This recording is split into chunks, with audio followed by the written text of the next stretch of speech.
ತಿಳಿಸಿದವರು KR. Subbanna.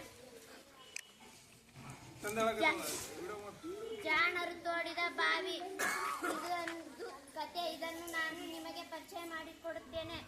ಇದರಲ್ಲಿ ಇಬ್ಬರ ಪಾತ್ರವಿದೆ. ಒಬ್ಬ ದಣಪ, ಇನ್ನೊಬ್ಬ ಗಣಪ. ಗಣಪ ಊರಲ್ಲಿರೋ ರೈತರಿಗೆಲ್ಲರಿಗೂ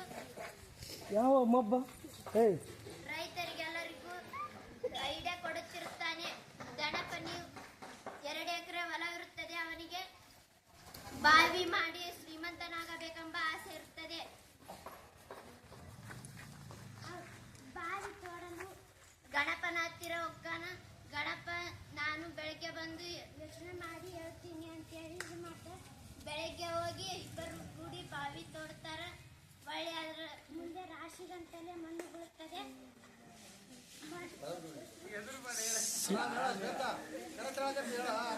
ಕೂಲಾಗಿ ಹೇಳದಿ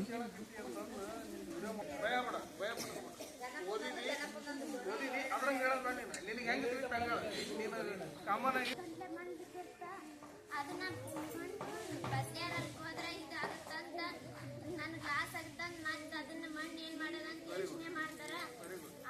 ಮತ್ತೊಂದು ಬಾವಿ ತೆಗೆದು ಅದ್ರಾಗ ಹಾಕ್ಬೇಕಂತ ಯೋಚನೆ ಮಾಡ್ತಾರೆ. ತೆಗೆದು ಹಾಕ್ತಾರ ಮಣ್ಣು. ಅದು ಉಳಿತೈತಂಗ ರಾಶಿಗಂತನೇ ಬೀಳುತ್ತಾ 8 ದಿನಗಳ ಕಾಲ ಕಳಿತೈತಿ. ಒಳ್ಳಿ 9ನೇ ದಿನಕ್ಕ ಹೋಗಿ ರಾಶಿ ಕಡೆ ಎಲ್ಲ ಯೋಚನೆ ಮಾಡ್ತಾರ. ಗಣಪ ಕೇಳ್ತಾನ ಗಣಪಗ, ನೀ ಏನಾದ್ರೂ ಯೋಚನೆ ಅಂತ ಕೇಳ್ತಾನ. ಗಣಪ ನಂದು ಸಾಧಾರಣವಾದ ಬುರುಡೆ ಅಲ್ಲ ಅಂತ ಹೇಳ್ತಾನ. ಗಣಪ ಎಷ್ಟು ಫೂಟ್ ತೋಡಿವೆ ಅಂತ ಕೇಳ್ತಾನ. ವಾಪಸ್ ಗಣಪ 10 ಫೂಟ್ ಅಂತ